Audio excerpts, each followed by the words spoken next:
刚才这个转到节目嘅现场，说好来关注嘅系俄乌战争09年，今年抢到嘅系探公太后嘅外交方呢，蒋福从教授为大家来做解释。老师你好，大家好。老师，我想问一下，这个乌俄战争现在打到这个礼拜是刚好是2年的时间了吼。那就是当初俄罗斯认为说，感觉是一个3天可以结束的战争，结果一拖就是2年。那对双方来讲都是一个很消耗了。有人说就是已经变成名副其实的惨烈战争。老师，那你怎么看？双方是不是都已经消耗殆尽了？所以这场战争的话，不仅是普丁他意外，西方国家也觉得很意外。西方国家也觉得说，这是在西方国家全力支持之下，应该也可以迅速结束。但是现在已经进入第3个年头，所以大家都觉得很累了啊。所以我们看到说，今天在2周年的纪念日里面，我们看到说有很多一些很惨烈的一些数据出来。一般民众一直不乐观，说乌克兰会赢这场战争啊。那在西方国家的话，有一些民调啊，有10%的人认为乌克兰会赢这场战争而已。哦，那这个跟开战的时候那种势如破竹、西方国家必胜的决心，乌克兰一定会打赢的信心呢，是差距很多。那为什么会这样？因为现在战场的话是站在俄罗斯这边，俄罗斯是享有绝对的优势。我们曾经在节目里面分析过说，在这场战争里面，俄罗斯的两大优势，一个是空优，一个是地雷阵。这2个在这1-2年里面，乌克兰都没有办法去破解它。所以空优的情况下，它没有飞机，它没有一些很厉害的一些现代化的导弹飞弹，只能打一些比较不对称战争。是。所以这些空优的情况之下，让这俄罗斯啊，它最近的话又猛烈的轰击基辅跟其他重要城市。所以我在今天的看到最新的一个新闻，就是说，现在战场里面，从去年秋天乌克兰拿到西方现代武器之后，就夺回了超1半的失土。但是现在在今年的1月份的时候，俄罗斯它享有绝对的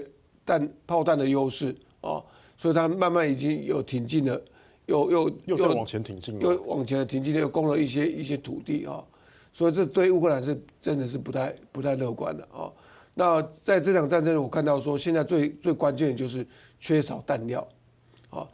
两边都缺吗？还是指乌克兰缺少而已？当然是两边都缺嘛，但是俄罗斯这边的话，还有6倍于乌克兰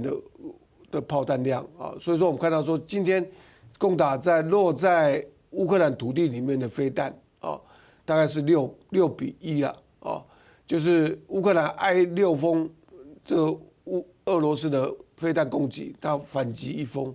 一枚飞弹啊，所以6-1的弹药比例的话，让乌克兰要挽回这个颓势啊是不太可能的。但是西方国家又陷入一个困境，说没办法迅速提供武器。提供武器这个是有很大的学问。我们说武器是军火公司生产的，那军火公司的订单下了之后，他才敢去开生产线，他去生产它啊。那现在西方国家里面，比如说德国他一直不敢去下订单给莱茵金属公司啊，为什么呢？因为他觉得说这战争好像快结束了啊，都从去年到现在都一直还有这种心态，说战争快结束了啊。那其实所以这种心态的话就裹足不前。那政府觉得说战争不会打太久，所以也没有去想说去买大量的弹药要去支援乌克兰。那现在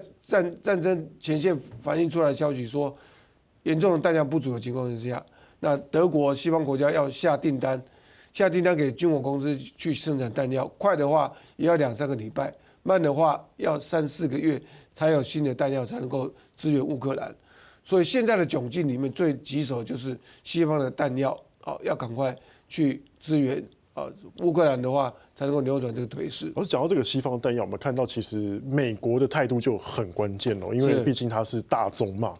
可是现在美国现在自己也深陷一个，就是拜登政府要协调这个军援乌克兰，可能都有问题了。就是美国的态度，最后的态度也会决定了他的盟国对乌克兰援助的强度。美国是援助乌克兰最大的一个国家那去年的一个统计里面，它总共援助了乌克兰480多亿主要援助国那第2名是德国171亿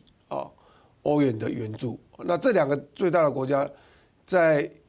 援助上面，他们的意志还是坚持的要支持乌克兰打到底啊。但是他们现在的话，钱的问题就很棘手啊。拜登他承诺要$600亿要援助乌克兰，但是现在卡在国会。那德国啊，德国它的预算，国防预算，它在去年已经编了1000亿的特别国防专款，那其中有一部分是要拿来援助乌克兰。但是现在的话，也因为这个预算要拮据的原因的话，使得他这笔钱也不能够大摇大摆拿出来去订购弹药去援助乌克兰，所以美国它$600亿的援助款卡在国会，这个是我认为是最严重的。一个群龙之首啊，美国啊，它是西方国家的领导国，它已经对于援助款已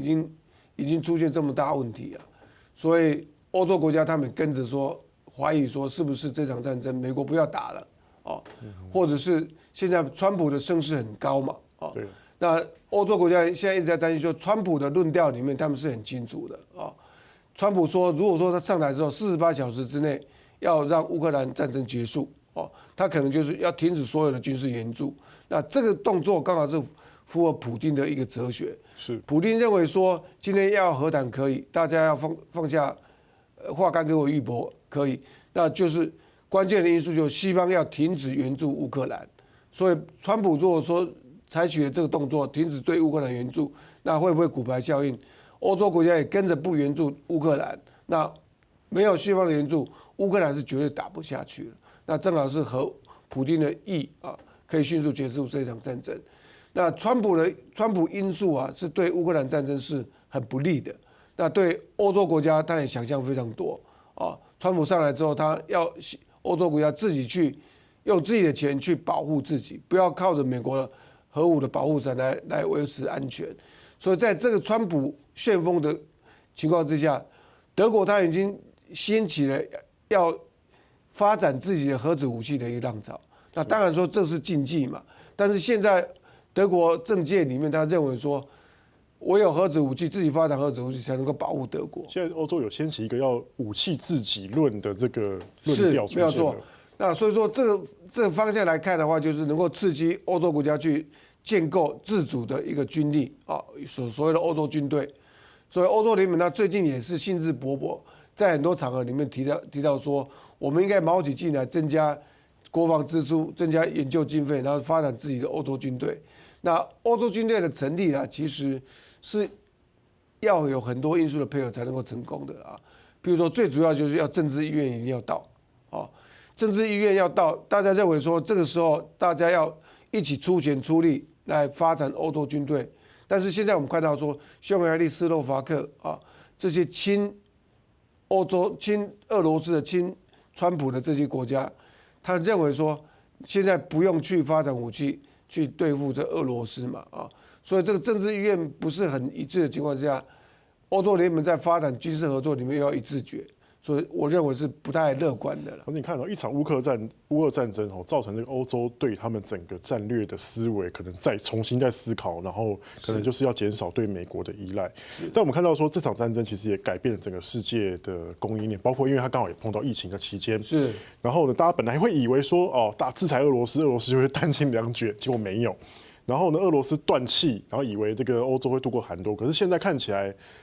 欧洲对于这个俄罗斯的这个天然气的这个依赖也慢慢在降低当中，好像这个问题也能源价格也在往下滑。是，我怎么看哦？这场战争它对世界带来的改变是什么？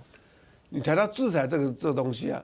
西方国家一开始是很团结制裁俄罗斯啊，从人员制裁、航空制裁、经济制裁、金融制裁到能源制裁，那一波接一波的加深力道去制裁俄罗斯。那目的就是要让俄罗斯被孤立，让俄罗斯没有钱来支持这场战争。结果这2项目标，我们2年后的今天来看，就全部失败。那个普京还说谢谢西方世界嘛，搞得我现在自己发展经济发展比较好。没有错，没有错。那现在有一个严肃的问题说，他现在的国际上面是没办法去孤立他了，而且他朋友也是越来越凸显啊。以前还3心2意的南非啊，他现在很明显是站在俄罗斯这一边啊。那其他的巴西啦、印度啦这些，印度是两边讨好了啊。那伊朗或北韩啊，北韩甚至提供100多枚的弹药给这个普丁去打这场战争。那回过头来讲，回答你刚才所讲的能源问题啊，能源是欧洲国家是最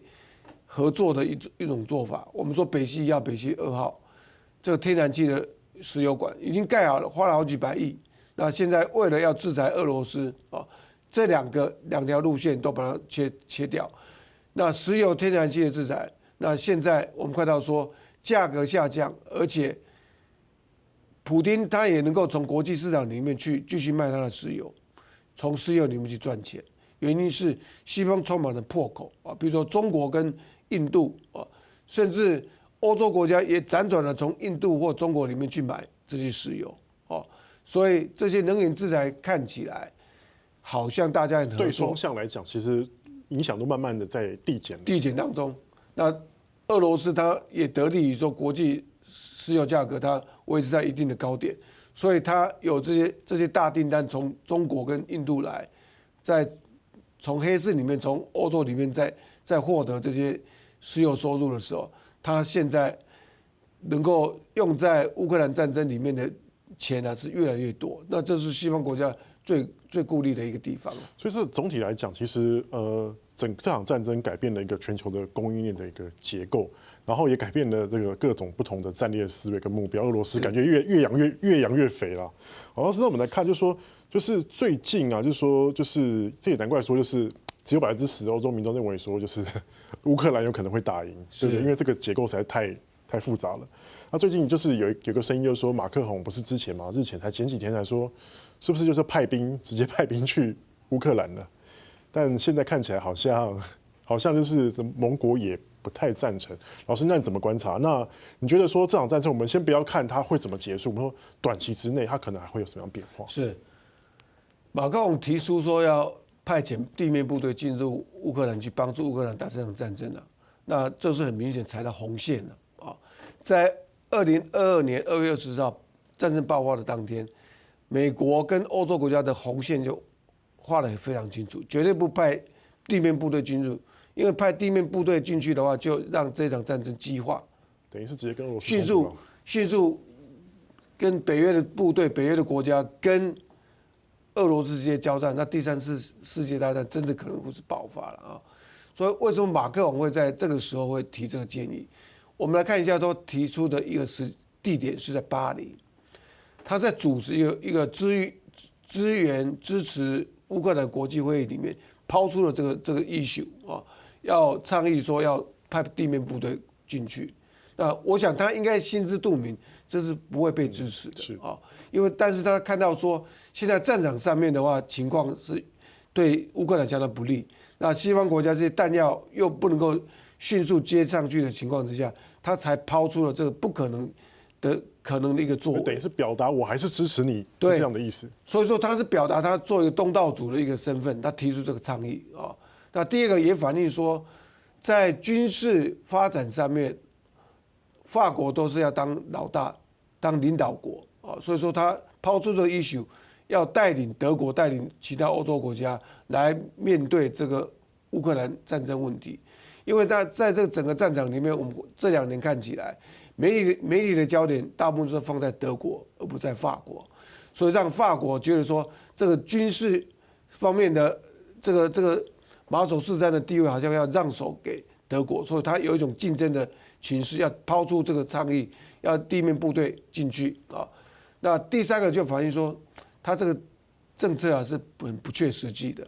他既然不切实际，为什么提出来啊？我认为他有很大